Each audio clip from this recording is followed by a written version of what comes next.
Olá pessoal, tudo bem? Hoje é o nosso último AsaCast do ano. Estou eu aqui, Alexandre Scherer, juntamente com o Dr. Rodrigo Rizzi, que compõe também aqui o escritório, para falar sobre alguns temas importantes do dia de hoje para finalizar esse ano.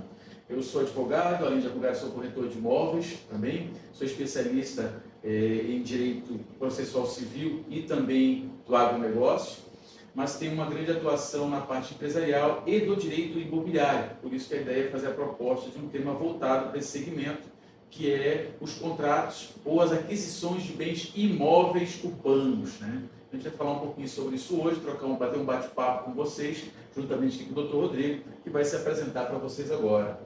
Olá a todos, meu nome é Rodrigo Rizzi, sou advogado também militante na área civil e tributária. E para mim é uma grande satisfação participar do AsaCast ao lado do Dr. Alexandre Scherer. Estamos aqui para debater sobre um assunto muito importante que causa dúvida a muitas pessoas, que é com relação ao direito imobiliário. E nós vamos aqui de uma forma didática tentar esclarecer os cuidados, primeiro os perigos que podem existir por trás dessa questão imobiliária e também os cuidados que o comprador tem que ter para fazer uma aquisição de forma segura e que isso não se torne um pesadelo. Estamos aqui à disposição, portanto. Não, perfeito. É uma preocupação que você fala quando fala pesadelo. Normalmente, quando você faz a aquisição de um imóvel ou quando você pretende adquirir um imóvel, são, do meu ponto de vista, por dois grandes motivos. Para ser um investimento, onde você quer pegar recursos que você tem, investir naquele imóvel para no futuro melhorar o seu investimento. Ou o principal, é um sonho de vida, Rodrigo. Você se organiza, você guarda dinheiro, você se prepara para comprar o tão sonhado lar, o local que você quer ter para sua família.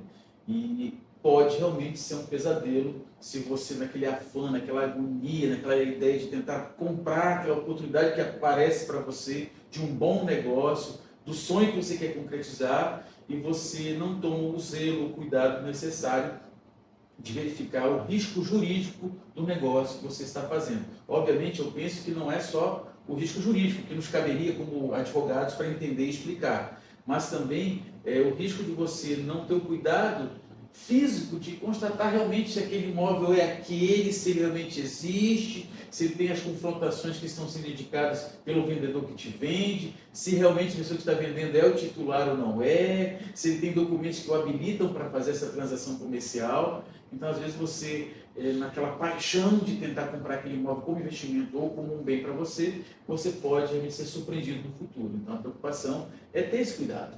Doutor, na verdade, na nossa prática, nós vemos que o senhor usou a palavra paixão. A paixão, ela geralmente leva os clientes a cometerem erros e acaba incorrendo em danos graves. A questão da compra do imóvel está muito relacionada à paixão, muito mais do que à razão. A maioria das pessoas conseguem cumprir esse sonho uma vez na vida só.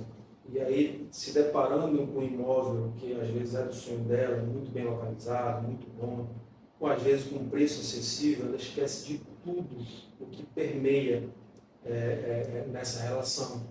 De, como o senhor falou, saber quem é o vendedor, saber em que situação está o imóvel, saber qual é a cadeia dominial desse imóvel, de onde ele veio, quem passou por ela. E essa avaliação tem que ser feita por um profissional que está ali isento de paixão, está ali treinado para aquilo, o seu profissionalismo, e pronto para lhe dizer: vá em frente que vale a pena, ou então não faça que você vai se arrepender. E é essa que é a nossa função.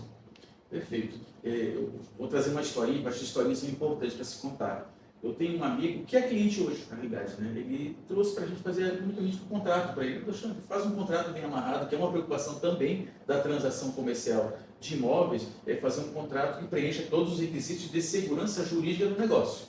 Então você vai fazer um contrato. Quando ele me trouxe o negócio para ser feito, eu falei: não, tudo bem, eu verifico. E eu falei para ele: amigão, eu fui preocupado para fazer um investimento considerável, que é um investimento, na realidade, não é algo para você, mas para fazer um negócio futuro, e o investimento é dos maiores. Eu penso que tem um pouco mais de segurança. Então eu sugeri para ele: olha, vamos fazer aqui uma auditoria completa da questão documental e judicial e legal para ti disso tudo. Com isso, ponto de partida, verificar matrícula do imóvel. Vamos verificar se ele tem matrícula, regularidade. E não é pegar aquela matrícula que o vendedor te trouxe, não é que está desconfiando dele, mas é segurança jurídica. Vai no cartório, pede uma certidão atualizada para você poder verificar descrição do imóvel, localização do imóvel, verificar como é que está a questão do domínio, né, da propriedade, quem realmente é o titular dele, se existe algum registro de algum débito fiscal, Rodrigo, né? Pode ter uma questão fiscal lá, algum débito lançado, existe uma execução fiscal, ou existe uma execução qualquer de um título de crédito de natureza cível, que possa existir uma penhora, ou até mesmo uma hipoteca sobre o imóvel, ou qualquer outro tipo de gravame. Isso tudo pode dificultar a transferência do imóvel na aquisição. Pode ser impeditivo ou pode trazer consequências futuras, né? Uma preocupação. Acho que o pontapé inicial é verificar justamente a matrícula. E não é só esse também, né, doutor? Esse, como o senhor falou, é o pontapé inicial. Talvez, para que a pessoa que esteja nos assistindo, talvez não saiba o que seria a matrícula do imóvel. A matrícula do imóvel é como se fosse uma certidão de nascimento, um RG. Todo imóvel legalizado, ele tem ali um documento em que onde é tratado nesse documento tudo o que aconteceu com aquele imóvel, desde a sua existência até a sua primeira venda, se houve doação, se houve os gravames, como o doutor Alexandre está falando. Mas não é só aí, não se para só por aí. Na verdade, o que nós podemos tratar aqui, doutor, assim, uma evolução no direito brasileiro e na prática das pessoas, né, no dia a dia. Antigamente se comprava imóvel pelo fio do bigode mesmo, né? Como nossos pais diziam, né? Apertava a mão ali e acabou, está tudo certo. Depois as pessoas começaram a verificar que teria que dar um passo a mais. E aí identificaram que seria necessário fazer um contrato de compra e venda. Muitas pessoas entendem até hoje que o contrato de compra e venda é uma garantia. Eu fiz um contrato de compra e venda com o doutor Alexandre aqui e eu estou certo de que a propriedade é minha. E aí, evoluindo mais ainda, as pessoas entenderam que agora, além do contrato de compra e venda, eu tenho que fazer uma consulta na matrícula do imóvel, que já é um ponto importante. Faz o contrato de compra e venda, faz a consulta na matrícula do imóvel, verifica se há alguma coisa descrita, mas existe um passo maior ainda. Quem é aquele vendedor? Qual é a situação dele? Ele é um bom pagador naquela praça, ou ele tem questões judiciais sérias que podem, de alguma forma, influir nessa negociação do imóvel. Então, existem consequências que têm que ser avaliadas sob a ótica do vendedor.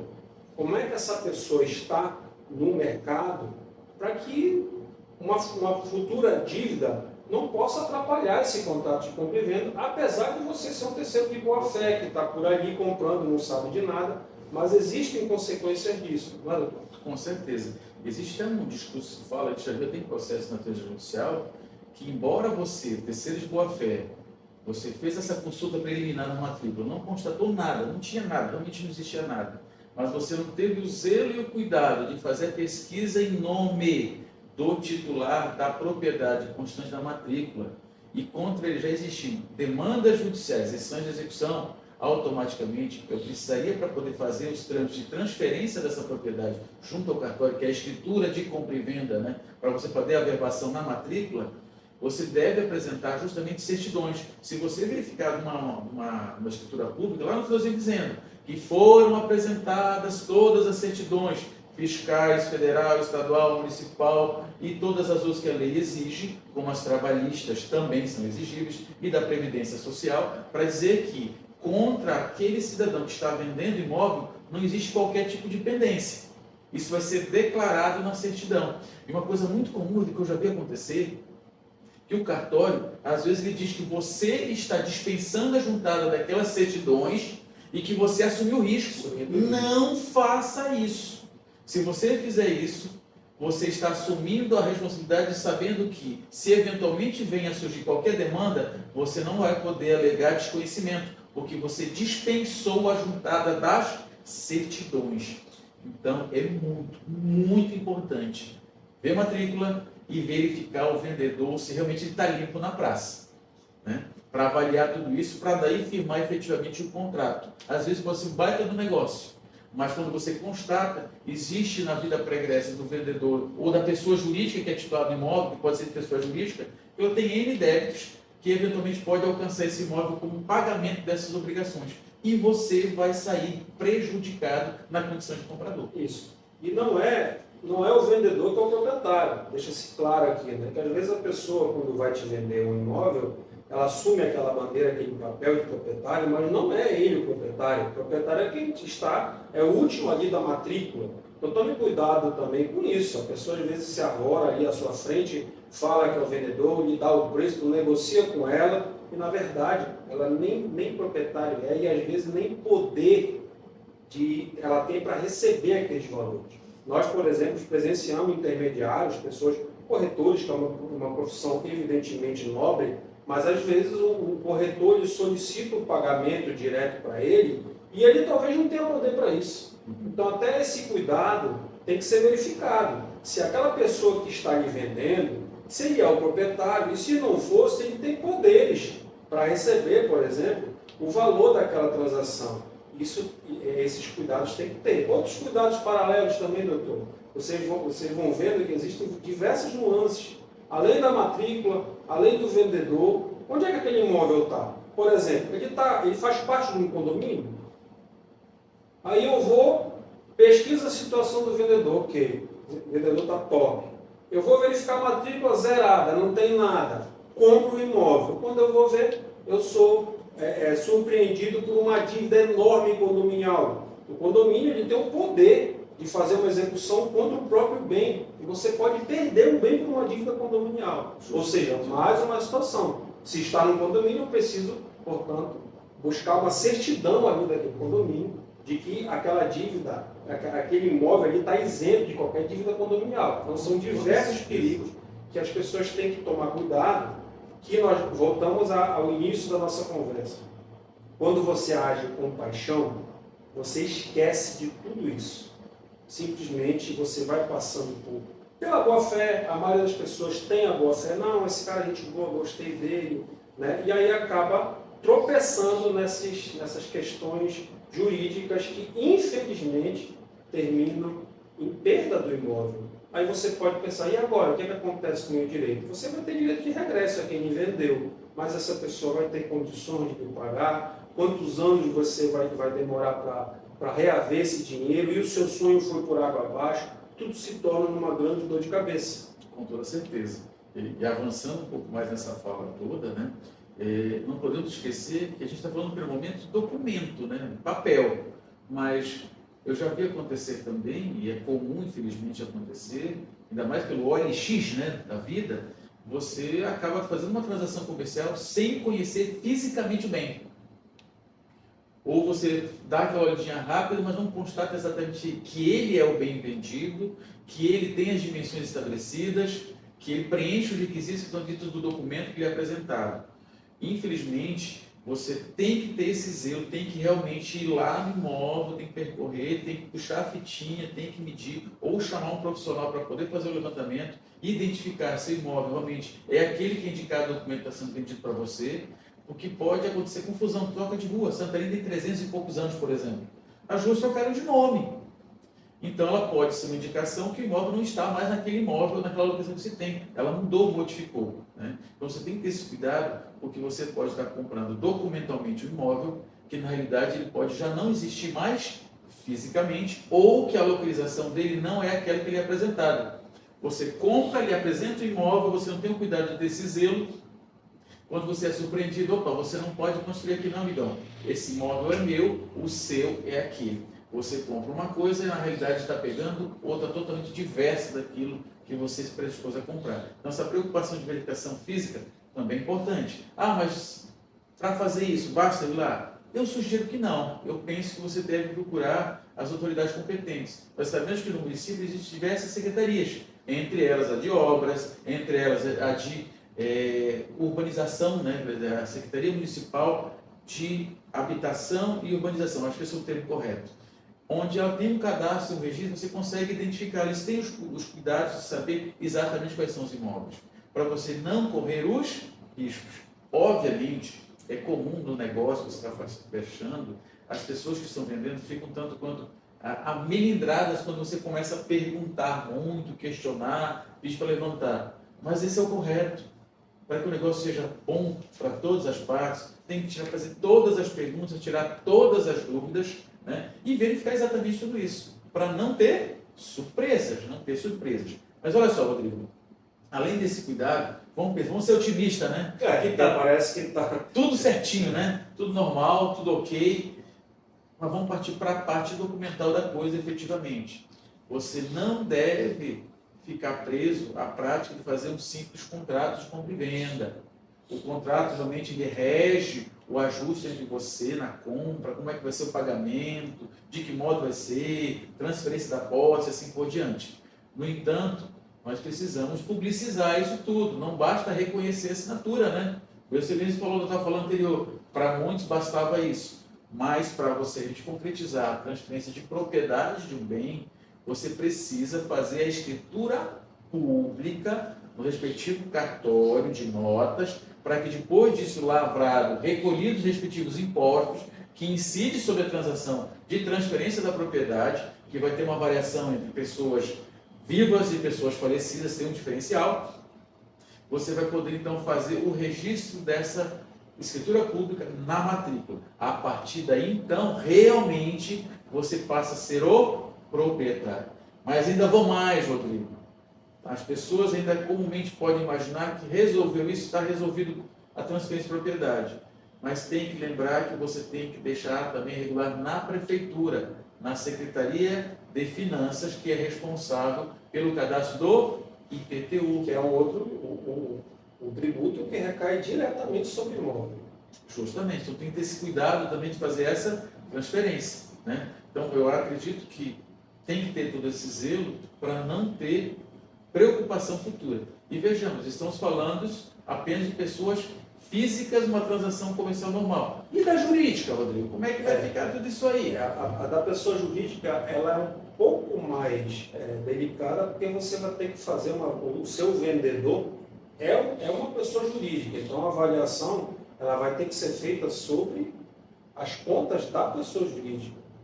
Como é que essa pessoa jurídica ela está na situação do mercado, em termos de dívidas, em termos de questões tributárias, questões trabalhistas, né, que são os grandes passivos da pessoa jurídica hoje, são questões trabalhistas e tributárias. Né? Como é que ela está ali na questão societária? Se aquela pessoa que está te vendendo é um sócio, mas ele tem poderes para te vender? Então, como é que está essa situação para que você possa adquirir, né, de uma pessoa jurídica? Né? O que nós também queremos deixar claro que não é um fim do mundo também que nós estamos querendo passar aqui.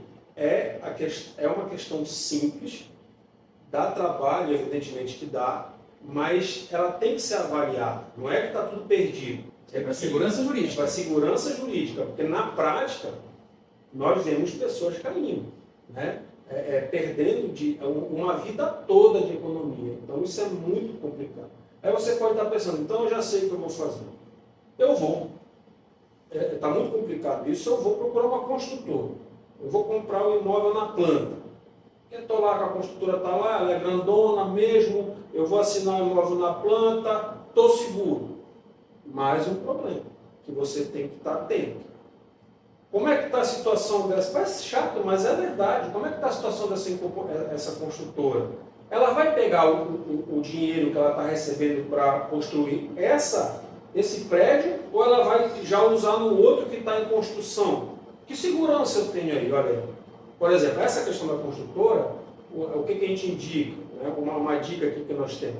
Você vai comprar um imóvel na planta, pergunte da construtora se ela aderiu à lei do patrimônio de afetação. Perfeito.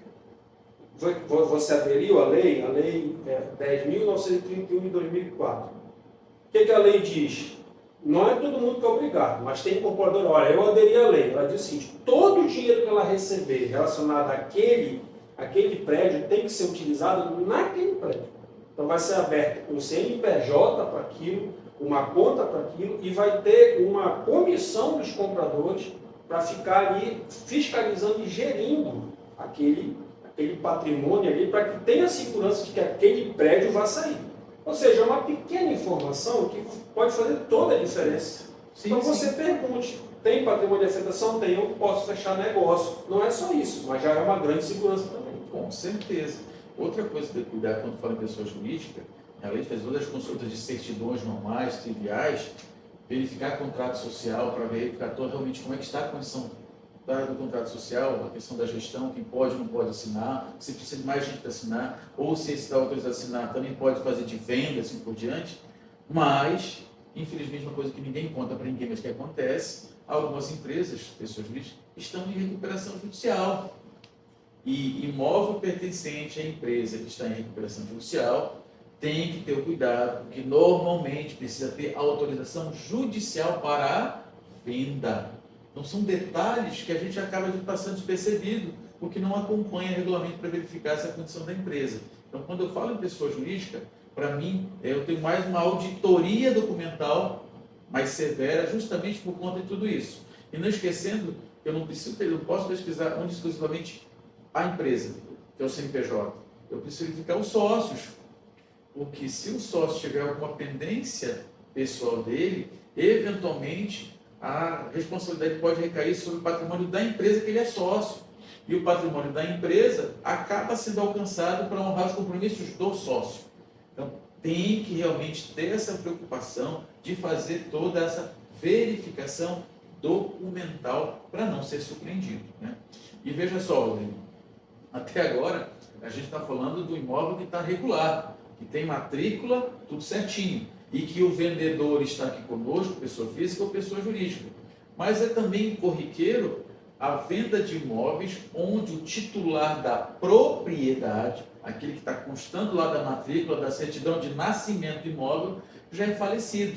Aí muda novamente a tramitação de como fazer essa aquisição, que normalmente se dá por meio dentro do próprio inventário, após inventário ou durante o inventário, e em algumas circunstâncias existe a possibilidade de você fazer a aquisição antes da abertura de inventário, quando você assume algumas consequências diante disso, né? E existem casos práticos de que a pessoa chega aqui e fala, não, eu comprei o imóvel do proprietário, quem é o proprietário? O fulano, ele é o herdeiro. Aí depois chega-se a informação de que ele não é só um herdeiro, existem outros 10, outros 5 que são contra aquela venda. Então é mais um problema também, tem que se verificar se a origem, por isso que a gente vem falando da origem, né? Qual é a origem desse imóvel? Quem é o proprietário? Ah, e meu pai foi o proprietário. Opa, então é uma questão de herança aí, quem são os herdeiros? Existe processo de inventário? Como é que esse processo de inventário está? Todos os herdeiros são a favor? Vai precisar de autorização judicial? Como é que fica o quinhão de cada um? Eu vou pagar esse valor para o herdeiro que está representando, ele representa o espólio ou ele não representa os outros herdeiros? Mais uma discussão que também tem que ser avaliada por um profissional habilitado e isento de paixão, para que ele possa lhe dizer sim ou não. E aí vai de você também confiar no profissional e aderir à opinião dele, né? Para você entender que olha, esse cara está sem paixão, ele está ali com técnica e razão, me dando uma proteção. Por isso que é extremamente importante a atuação de um profissional. O doutor falou sobre questões judiciais, eu também já vou pedir só um gancho. Quando o senhor fala em questões judiciais, eu lembro logo de leilão. Sim, verdade, leilão. Leilão judicial. Tem muita gente que busca qualquer oportunidade em comprar imóvel de leilão. Será que vale a pena comprar imóvel de leilão? É a mesma resposta. O leilão vale a pena. Às vezes tu compra com deságio, com valor bastante abaixo, mas que você precisa verificar quais são as dívidas tributárias daquele imóvel, se ele tem dívidas condominiais, né? Qual é a questão, como é que vai ficar a questão do imóvel depois do leilão, quem é que está leiloando, né? Por exemplo, eu vou comprar um imóvel por 1/3 do valor, esse imóvel está ocupado por terceiro, eu vou ter que entrar com uma ação possessória, um pedido de emissão na posse, é um imóvel que está dentro de uma questão judicial, são todas questões que têm que ser avaliadas. Vale a pena, mas qual é o tempo que eu vou despender disso? Né? Eu vou pagar menos, mas qual é o tempo que eu vou ter para entrar? Não, olha, o imóvel está limpo, não tem ninguém, não tem tributo, ou então o tributo já vai ser pago, né? Porque eu avaliei isso no edital, e lá no edital do leilão está dizendo que já está incluso o tributo, vale a pena. o meu profissional, o meu advogado me deu ok, posso comprar, vai lá e compra. Agora, talvez tu vá comprar um imóvel que é de 300 pagando 100, achando que está ganhando tudo, quando tu vê, tem todas as dívidas tributárias, Condomínio, seu apartamento. condomínio, quando tu vê, tu perdeu o imóvel. Tu acabou Ou ficou pegando- mais caro. Ou ficou muito Ou mais ficou mais caro. caro. Ou então tu vai lá feliz da vida, pega a chave e quando tu vê, tem uma família lá morando no imóvel. E que não quer desocupar. E não quer desocupar. Então são questões que têm que ser avaliadas. Justamente. E olha, isso é o mais corriqueiro que a gente imagina. O mais corriqueiro que se imagina. Foi muito comum, um tempo atrás, essas situações judiciais comuns de você fazer aquisição e se deparar com um ocupante, né? A pessoa que estava ocupando o imóvel, nem tinha nem origem daquilo, simplesmente ele adentrou no imóvel que estava desocupado, e você tinha que realmente fazer as ações judiciais para conseguir poder tomar a posse efetiva e exercer a tua propriedade, né? Então, realmente, essa questão do leilão é um top do negócio, mas tem que ter todo esse cuidado de retaguarda e às vezes tem que saber mensurar o tempo. Quanto tempo eu vou demorar para conseguir efetivamente tomar a posse? Dispor daquele imóvel. Exatamente. E eu volto mais uma coisinha. No leilão, a gente se encanta com as fotos que são apresentadas lá no edital. Você vê os vídeos, as fotos, pô, coisa mais linda. Vai olhar o imóvel. Tenha certeza que o imóvel é aquilo que se apresenta nas imagens. Para fazer uma foto fica a coisa mais linda. Às vezes, na prática, você constata que o imóvel não tem as características realmente que estão sendo apresentadas. Você é surpreendido. Ele é muito pequeno, está com danificação severa, né? A localização não é das melhores. A gente nem falou mais cedo, mas você tem que ter cuidado quando for comprar um imóvel, se ele tem alguma regra de zoneamento do município. Pode ser residencial, lá pode ser empresarial, área portuária, porque dependendo das limitações impostas pelo Código de Construção do município, você vai ter uma limitação de uso da tua propriedade, tem que ter todo esse cuidado, né? Tem cuidado. Então, realmente, os leilões é uma pegada interessantíssima, mas tem que fazer esse levantamento de retaguarda, avaliar todo o contexto legal e prático da aquisição que você está fazendo, né? Mas, eu tenho mais uma coisa para te provocar, Rodrigo, que eu vejo muito acontecer no dia a dia. A aquisição de imóveis que podem ou não ter propriedade, mas na realidade a transação que está sendo feita é de cessão de posse. Ou é muito comum falar, contrato de compra e venda de posse, né? Que as pessoas não têm matrícula do imóvel, não tem originária, né? Que normalmente os imóveis eles existem, uma matrícula nem seria a do município geral, ou existe uma matrícula já de um particular, mas que por longa data você já está nessa posse e você não tem documento de propriedade, não tem matrícula em seu nome. Então é comum as pessoas fazerem essas transações de compra e venda ou cessão de posse através de documentos simples. Dá para comprar? Dá para fazer? Dá. É um bom negócio? Sim, mas desde que você tenha um cuidado maior ainda agora, porque você precisa fazer uma pesquisa muito maior. Existe essa cadeia, isso é muito comum, na verdade, ainda mais em imóveis rurais, né? Ele tem lá aquela matrícula inicial, às vezes o primeiro proprietário e depois um vai comprando do outro a posse, né?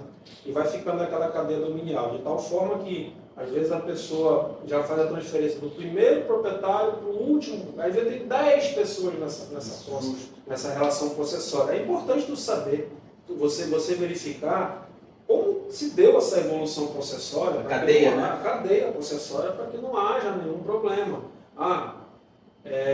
Vamos supor que você comprou, eu comprei do Alexandre, ele tá me vendendo agora a posse dele. Mas eu verifico na cadeia que ele comprou esse imóvel um mês atrás. Peraí, é bom pesquisar quem é aquela pessoa que está vendendo para ele, para ver se não tem alguma questão aí, está meio estranho, como é que assim ele já compra, não quer dizer que seja ilegal, mas levanta um pouco a suspeita e pergunta, mas de onde que vem a tua posse? Não, eu comprei dele, mas agora eu estou vendendo para ti. Faz uma pesquisa, um levantamento. Então, verifica-se aqui que essa consulta prévia, ela passa além, como o doutor falou, de ser uma consulta jurídica, né? Mas é uma avaliação de vida, de experiência, de saber se aquilo ali está certo, está correndo de forma normal, há uma normalidade nisso. Não, a pessoa já está lá há muitos anos naquela casa, morava lá, beleza, faz. Quando vê que é uma coisa muito feita às pressas, muito em cima uma da outra, avalie direito essa relação e registre isso também em cartório, né? Claro. Para que você consiga comprovar que essa evolução processual é uma evolução feita de boa-fé, que não existe ali nenhum tipo de intenção de prejudicar terceiro, algum banco, ou então que não houve origem, para que não fique lá fazendo tua casa, chegue uma outra pessoa e fala, opa, para de construir, muito comum, porque esse terreno é meu. E aí começa toda a confusão. Eu sou suspeito para falar, mas eu sou um adepto da aquisição de imóveis e aqui na nossa região, realmente a posse é muito comum. Você consegue comprar posse e nem sempre a pessoa tem uma propriedade. Então, a preocupação das minhas aquisições, a título de exemplo, né, é verificar os documentos que tem, ver toda a cadeia dominial, você olha, de quem você comprou de quem, verificar os documentos que se tem, verificar as datas, se estão reconhecidos, se tem cópia do documento do vendedor anterior, né, para você conseguir verificar tudo isso. Tem cadastro de IPTU? Me dá o cadastro de IPTU, tem nome de quem? Está no seu nome? Tem a espelhote, está no espelho no nome do vendedor? Isso já me deixa um pouco mais tranquilo com relação à posse, porque eu tenho uma convalidação do município de que foi lá e constatou que realmente ele que está na posse do imóvel, está reconhecido pelo município, já me deixa um pouco mais seguro. Se não está em nome dele, está no anterior, fechou, opa, tem nome de terceiro, por que tem nome de terceiro que não está constando na sequência da cadeia? Opa, já me deixa preocupado com a aquisição. Outra coisa importante, verifica talão de energia elétrica, vê se tem lá o que está ele vendendo, o anterior a ele, alguém da família dele, verifica o que se tem. A água, se é fornecida pelo Estado, se tem os talãozinhos de água, correspondências vinculadas ao local, até registro fotográfico antigo, pode servir como meio de prova para mostrar essa origem dessa posse e que ela vem de longa data e de maneira mansa e pacífica. Importante, com base nos documentos, faz uma pesquisa lá, vê se não tem um processo judicial versando sobre alguma coisa desse imóvel, em nome das pessoas que estão vinculadas nesses documentos que são apresentados. Vai que tem uma demanda processória já tramitando, já houve uma discussão, você tem que ter esse cuidado. E foi muito comum, um tempo atrás, venda e revenda de imóveis, posse na realidade, de uma pessoa vendendo para diversas pessoas. Quando você constata, Alter do Chão é um exemplo disso. Aconteceu um tempo atrás, muito corriqueiro, agora já cessou um pouco mais essa condição, que um vendedor vendia 2, 3 vezes o mesmo imóvel, por conta de que ele passava recibos, ninguém se preocupava com a cadeia dominial, de tomar esse cuidado todo. Então, na possessória, tem que ter esse cuidado de fazer minimamente esses levantamentos. E visitar os vizinhos, falar com o seu Francisco, Dona Maria, que estão por ali, perguntar se conhece quem mora lá, quem morou antes, como é que era, saber das histórias. E aqui o doutor falou uma palavra no começo da nossa conversa, que foi publicizar, né? Que é você levar ao conhecimento de terceiros o negócio que você está realizando. E isso se faz por meio dos cartórios. Então, tudo que se faz, faça por meio de cartórios. Se possível, faça o registro na própria matrícula do imóvel, para que você tenha a condição de avisar terceiros que você está comprando aquilo. Né? Então, essa publicização ela é extremamente importante. Esse contrato de gaveta, quando você faz só com a pessoa, é só um direito seu para com a pessoa. Mas podem ter terceiros aquele redor ali que também estão comprando dele e vira uma confusão total. E, infelizmente, foi o que o doutor falou. Na prática, isso é muito comum. Mas, assim, para concluir, né?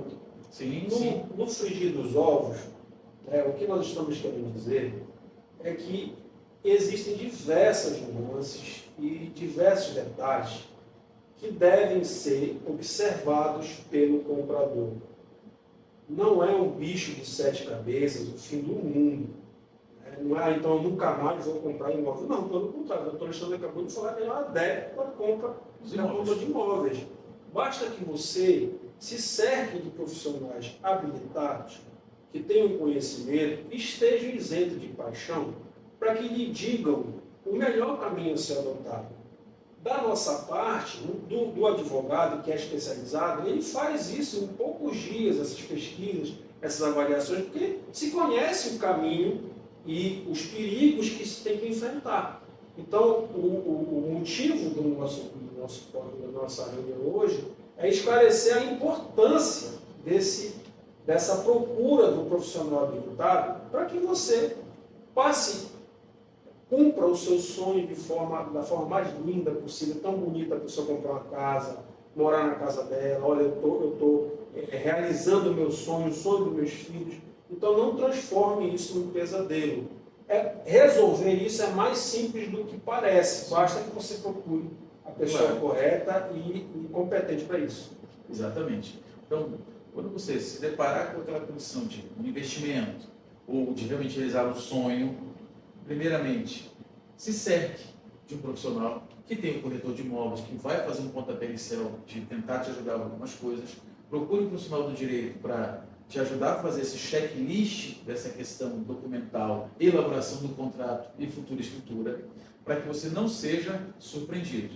E sempre, sempre, nas suas procuras dos imóveis que você pretende fazer aquisição, tenha cuidado de verificar se existe registro imobiliário, se não existe, se a origem da posse é das melhores, se o vendedor realmente é a pessoa que é titular da posse ou propriedade, se não o for, se ele tem documentos hábeis que lhe dão autorização para estar concretizando aquele negócio, se essa pessoa que é titular da posse ou propriedade não tem débitos que possam prejudicar no futuro o teu imóvel que você está adquirindo. Então esses cuidados são extremamente importantes.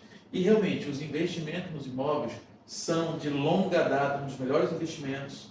E você tem que fazê-lo, mas fazer com segurança jurídica. Então, para isso, faça todo esse caminho de cuidado, de zelo, e dentro do possível, procure um profissional para te dar o suporte. E no mais, estaremos em 2026 ali, chegando de novo, com uma nova série de podcasts do Asas. E vocês já estão convidados a fazer estudos conosco. Teremos os mais diversos temas. E eu vou dar um spoiler rapidinho aqui, que você vai comprar muitos imóveis nesse final de ano. E além de comprar com toda a sua regularidade, não deixe de se preocupar com a gestão de tudo isso. Pense que você pode botar os seus imóveis numa holding familiar ou patrimonial que visa resguardar a questão de sucessão, a questão da gestão e também a questão de tributos. É uma pegada que a gente vai tratar em 2026. Rodrigo? Da minha parte, eu gostaria de primeiro agradecer ao Dr. Alexandre Scherer por essa oportunidade. É uma satisfação estar do seu lado, trabalhar no seu escritório. Dizer que a gente se coloca à disposição aqui de vocês, agradecer também ao espectador. A gente sabe que no mundo de hoje, nesse turbilhão de informação, o tempo é tão caro, né? E para quem está aqui nos assistindo, é uma honra também estar aqui, agradecer a audiência de vocês. E também a gente está aqui, bom 2026 para todo mundo, e a gente está sempre à disposição de todos. Para quem quiser nos procurar, a gente prestar o nosso serviço, nós estamos aqui. Obrigado, até mais. Sucesso a todos.